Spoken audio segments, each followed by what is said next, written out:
You're on, Brooks. All right, welcome everyone to the May 21st meeting of Economic Matters. We are meeting virtual today because we were expecting the Blue Angels to be taking off. Unfortunately, due to the weather, that was canceled, but we did not want to change plans after we had announced that. Here today we have myself, Alderman Savage, and Alderman Gay. And I'm going to make two changes to the amendment. We are going to remove AP 29 and AP 34. Can I have a motion to approve the agenda as amended? So moved. Can I have a Second. second? All right, it has been first and seconded. All those in favor say aye. Aye. Aye. Excellent. Next, can I have a motion to approve the minutes from our May 16th meeting? So moved. Second. Sorry. All in favor? Aye. Okay, so up next, appointments and reappointments. Every single one of these are reappointments, so we are going to move them as a block. However, I believe that because they are stepping up their time and service, I will be reading their names individually, so they get some acknowledgement. Claire Conger to the Beverage Control Board, Ryan Chitwood to the Alcoholic Beverage Control Board, Nadine Chen to the Board of Appeals, Bill Williams to the Historic Preservation Commission, Christina Aist to the Recreation Advisory Board, Patricia Dawn Moyer to the Recreation Advisory Board, Craig Harrison to the Recreation Advisory Board, Peter Trojan to the Maritime Advisory Board, and Alan Miller to the Maritime Advisory Board. So, do I have a motion to approve these reappointments? Give these reappointments a favorable recommendation. So moved. Do I have a second? Second. All those in favor? Aye. All right.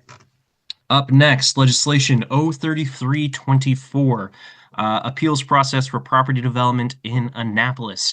We had a wonderful 2-hour discussion on this during our last hearing. Director Jakubiak is here virtually if we have any further questions on this legislation. With that said, I do want to get this legislation out of committee today. I will pass the floor to my colleagues. Do either of you have questions or comments on this legislation as a whole for the director? Alderman Savage. Yeah, thank you, Mr. Chair. I don't have questions, but I'm trying to remember if we moved and acted upon Amendment 1 and 2. Do you recall? There was no amendment to. Okay.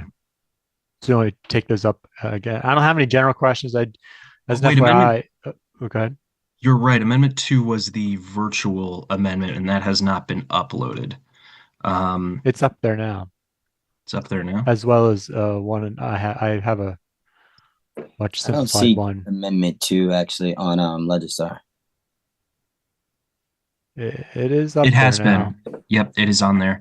And here, let me double check the minutes here.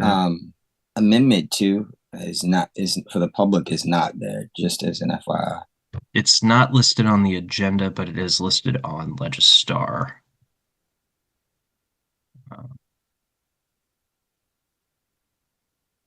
Hold on, I'm going to check our minutes here. So I actually believe we had we had voted, given Amendment 1 an unfavorable recommendation according to the minutes, and we had given Amendment 2 a favorable recommendation according to our minutes. We do have Amendment number 3. Alderman Savage, would you like to discuss that? Yeah. Do you want me to move it first or just discuss? Um,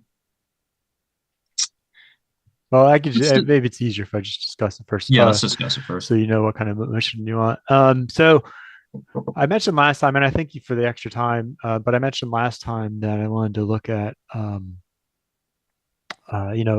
legislation changes it to on the record appeal, and I was trying to figure out ways to insert some kind of de novo in the sense that figuring out a way to allow potential new evidence, not wholesale, but potential. And so what I came up with was a much simplified version compared to what I had last time. And you'll see it just basically says things are still going to be conducted as on the record, but it does allow the chair to allow new evidence at their discretion. Now, Director Kubiak, if you wouldn't mind signing on or turning your camera on, please.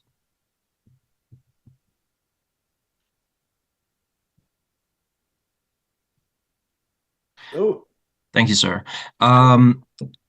So how does the de novo process work when it comes to new evidence being found? Is if new evidence is found that was not heard during the original hearing process, what actually is the introduction of that like, or is that then deemed a mistake on the part of the original board's decision making? Basically, is this amendment redundant or to the process, or is this amendment something that can add to the process itself, or what can this accomplish as far as what this legislation's goal overall is? yeah. What new evidence, when it's entered into a hearing under a de novo or a new or from the beginning type of hearing, triggers the necessity to present evidence by a witness that has been sworn in, and then it gives the opposing party the opportunity to cross-examine that witness, and to and then for there to be rebuttals, and that may trigger back and forth and fact finding, and it may require that the board hold an additional hearing to get further information. It opens the door a little bit to the chair to pursue as much information as might be necessary to render a good decision. So, which is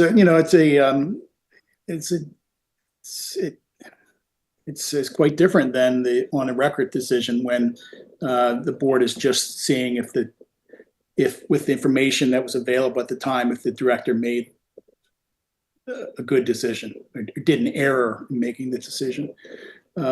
So the proposal, or this amendment I'm looking at, it just carves out an exception, allows the chair to have discretion to decide what new evidence would be allowed.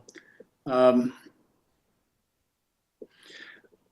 not an expert in administrative appeals and decision making. It seems like something that law office should opine on. This does introduce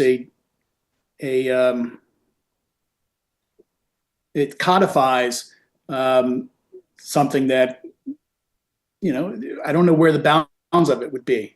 Candidly, and maybe perhaps the chair would keep this tightly bound, or some chairs might pursue the case to such an extent that it becomes a de novo hearing. I don't know. Something for the committee members to consider and perhaps request an opinion from the law office. Luckily, we do have a member of the law office here, and then Alderman Gay, I do see you have your hand up, and I will get to you right after this. So, Ms. Leonard, in the case of what we currently have, if new evidence is found in a decision, what is the process currently if there is an appeal? I don't handle a lot of these, to be perfectly honest with you. But I don't, if there's new evidence, generally, unless they send it, if you're doing an appeal on the record, you can't admit any new evidence at that level. If the body that's overseeing the appeal on the record remands it or sends it back down, then you could consider new evidence when it goes back down to like the original deciding group, I believe, generally. But you wouldn't make a decision on the record at the higher level based on any new evidence. So I have some follow-up questions for the amendment's sponsor, but Alderman Gay has had his hand up for a while, so I'll pass the floor to him. No, I actually have a very quick question for the Amendment 3 to be emailed to me. Yes. Because I'm in, I just don't see it on where I'm at on Granicus. Sorry. Yeah, I got you. So Alderman Savage, what is by the way, Alderman Gay, I'm going to be sending this to you now. So keep an eye on your email for it. So Alderman Savage, what type of idea do you have for new evidence in the introduction of this amendment? Yeah, so I was going back and forth as far as I was tempted to try to make it completely de novo, but I realized the intention of this legislation is to keep things moving. But what makes me nervous about just having purely on the record is that it does, as the city attorney said, prevent new evidence from being introduced. And it seems with especially zoning type appeals that it's really important in my mind to have some opportunity to get new evidence, because and again, at the discretion of the chair, which would also essentially allow the body to overrule the chair or support that decision. But one example could be something as simple as if something was approved with what turns out what's actually an inaccurate survey, right? A property survey, and planning and zoning, for example, approved a shed to be what appeared to be on somebody's property, but it may turn out that the survey was incorrect and it was actually located on a neighbor's property. If with an on the record appeal, at least as far as to my understanding, it'd be impossible to get that new survey, for example, heard, because it's be considered new evidence. Again, unless, please correct me if I'm wrong, but and that just seems again something that should be fairly common sense. And I feel like if somebody had such a situation, they should be given the opportunity to at least make that case and let the body decide. But the intention is that it's still very clear that, again, the intention is to have things be on the record, but just allowing a bit of a safety valve. So that's an interesting situation that you brought up, because I would feel like in an appeal, an accurate planning survey would be the exact whole point of an appeal. But if our process is so rigid under this that would not be allowed, then that would definitely make this amendment worthwhile. So Director Jakubiak or Ms. Leonard, in the situation that he described, what would the situation be if there was a decision made based upon an inaccurate survey? Well, maybe I'll start and so that Ashley could correct me if I'm step out of my bounds here. But if the director makes a decision based on incorrect information, the director's made an error, and the appellants have an opportunity to prove that an error was made. And if that means submitting something that shows that an error was made, I think the board has the discretion to, under current procedures, to establish that case. So in my thinking, a Board of Appeals is not a court. It's a quasi-judicial body. It has some flexibility with its rules and procedures, and the intent is to come to as good a decision as possible. So I think that a board would say in that situation that Alderman Savage mentioned, here's an accurate, this appears to be accurate. Director, can you testify to why you made the decision based on this survey versus that survey, for instance, and the board can consider it. That's my in practice, it's how I've seen these things go. But I'll end it there and then listen to Ashley, see what her thoughts are. I would like to, before I give you a definitive answer, I would like to speak with the two attorneys in my office, Carrie Berger and Jessica Corasi, who handle these more regularly. But my thought is that generally you could make an argument for error or inaccuracy. I don't think new evidence is presenting like a completely different argument or a new position or, some completely new element. I don't believe that new evidence expands to the fact that you can't on appeal make an argument that an error was made or that there was some mistake or inaccuracy.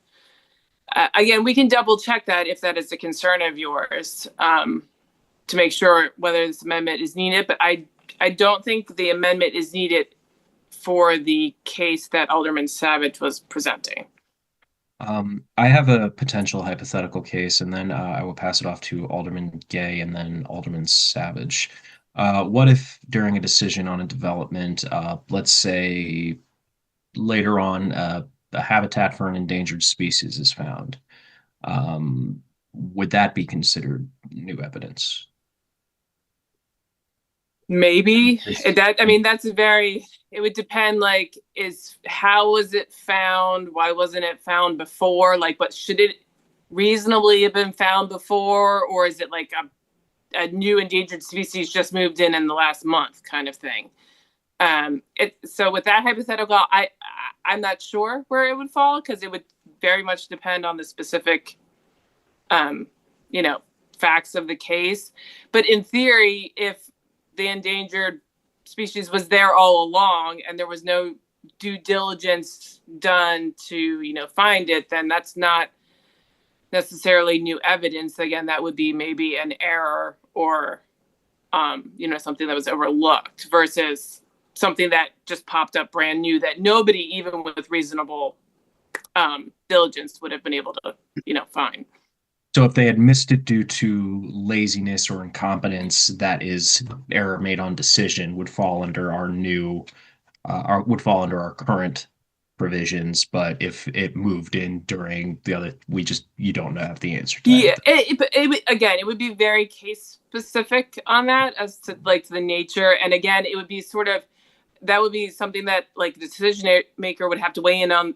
Was a reasonable effort expended to find, so that would have to be a very case by case basis. Okay. Alderman Gay.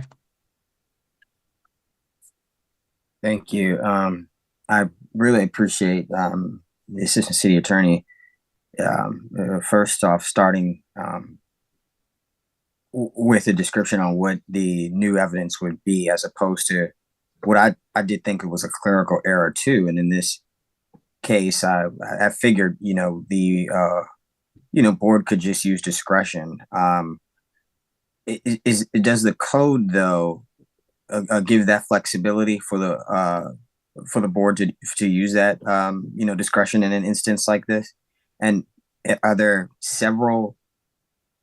I mean, does this happen often? I wonder throughout the process. What, clerical errors? Yeah, where. I don't think there's, like I said, I don't handle these on a day-by-day basis, but just listening to my coworkers who do handle them, I don't think it happens all that often. Humans are humans and errors happen, but I don't think there's an egregious amount of that going on. And yes, on the record, the city code sets out the bare bones of how these boards operate, and then these boards adopt their own procedures for it that sort of fill in the structure of the city code. So they take what the city code lays out as sort of bare bones. And go ahead, Director Kubiak. Oh, good. Thank you. I couldn't find my hand raising icon. So I just want to draw a distinction between the two types of hearings, de novo and on the record. de novo means it starts from the beginning. It's not necessarily just the issue of new information or new evidence. It starts from the beginning. It means that the applicant comes before the Board of Appeals and presents the case, and the director is there and presents his or her case, and it goes back and forth, and then they arrive at a decision. It starts at square one. It begins anew, and in that process, if you're putting on a good case, you might have experts, and yes, new testimony is generated because there's a lot at stake at this point, right? The on the record is just based on the information that was gathered, but that doesn't mean clarification of the data can't come to light. Or if you're challenging, the challenge is at an appeal. The board is hearing the appeal of a decision of the director.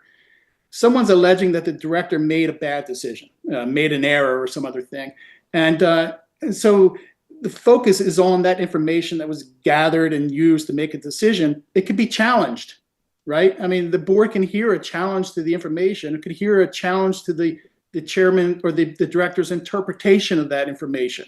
So there is sort of analysis and assessment of the information.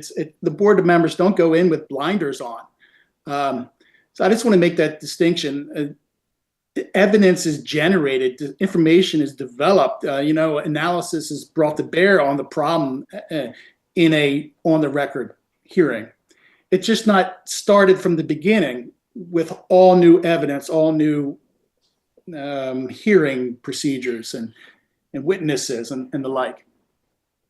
That's a main distinction. So I like I said, I think Ashley and I are both in agreement that in Alderman Savage's case, and I think in your case, Alderman Schneidermeyer, these things could be explored because they're relevant to the question about whether the director made a proper decision. I agree with Director Jakubiak. Alderman Gay, do you have any follow-ups to your question? No direct follow-up. I think all of that was very helpful again. And so if the process isn't, if there are no issues now, and I'm curious if you want to keep the amendment in or withdraw the amendment, I'm curious what the sponsoring alderman's thoughts are.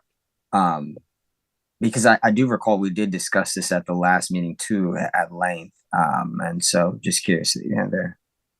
Well, he has his hand up for a couple further questions or commentary. So Alderman Savage.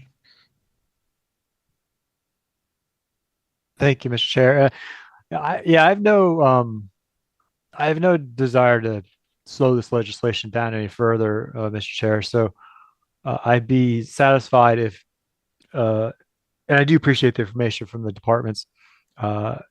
If the law office could just personally give me a clarification, I would definitely appreciate it, and I may not need to introduce this amendment at all. So with that said, I would be happy to make a motion or second a motion on this legislation. Okay, so we don't have to take action on Amendment 3. I'm comfortable with doing an amendment on a motion to take no action on Amendment 3, and then we can move forward on the legislation as a whole while we get clarification from the law office itself on a couple of the opinions. Ms. Leonard, did you take note of a couple of the questions specifically that we had? Excellent. Yes, Thank you. I did, and I will talk with my my colleagues who handle these on a more regular basis. Excellent. I apologize. We threw a lot of development questions at you in economic matters. Yeah, no, I mean, I handle the other side of it. I just don't handle. I handle more sort of the front end of permits, not so much the when they go off tangent, I guess, so to speak. Well, excellent. All right. So before we do a motion for no action on Amendment 3, Alderman Gay. I will wait until we vote on, because I have a question about the legislation as a whole really quickly. Okay. So do I have a motion for no action on Amendment 3? So moved. Do I have a second? All in favor of no action? Aye. Aye. All right. Alderman Gay, question on legislation as amended with an unfavorable on Amendment 1 and a favorable on Amendment 2. Yeah, I'm just curious. The Planning Commission and the Board of Appeals made recommendations for amendments. And so will the sponsor introduce those ahead of the? I don't know. How is that working? Are we introducing anything? Curious thoughts on that. I have no idea what the lead sponsor's intentions are. I appreciate some of the recommendations and why they made them. However, I think they might slow down the process as a whole, is where I'm coming from. Alderman Savage? Yeah, I think that they were discussed. Was it rules? I feel like they were discussed at another committee with the sponsor, and they've I think they've already introduced. They've tried to incorporate some of the suggestions, but I think some of the others ended up not. Kind of alluding to the chair's point, not quite aligning with the purpose of the ordinance, and I think they were kind of determined that they may not actually be needed in the end. I could be mistaken, but Well, Mr. Chair, you were actually there, so I don't know if they That had is a- how I'm remembering it now that my memory's been jogged. if they discussed it, that's fine. Then I just was curious if we were going to get amendments before or after we've voted on this out of the committee. So, but if that's fine, then okay. All right. So, is there any further questions on the legislation as amended? All right. Hearing none. Can I get a motion for a favorable recommendation of sorry, I deleted the agenda. Let me re-pull it. Can I get a motion for a favorable recommendation on 03324 as amended? So moved. Second. All those in favor? Aye. Aye. Excellent. And there is no further pieces for of our agenda.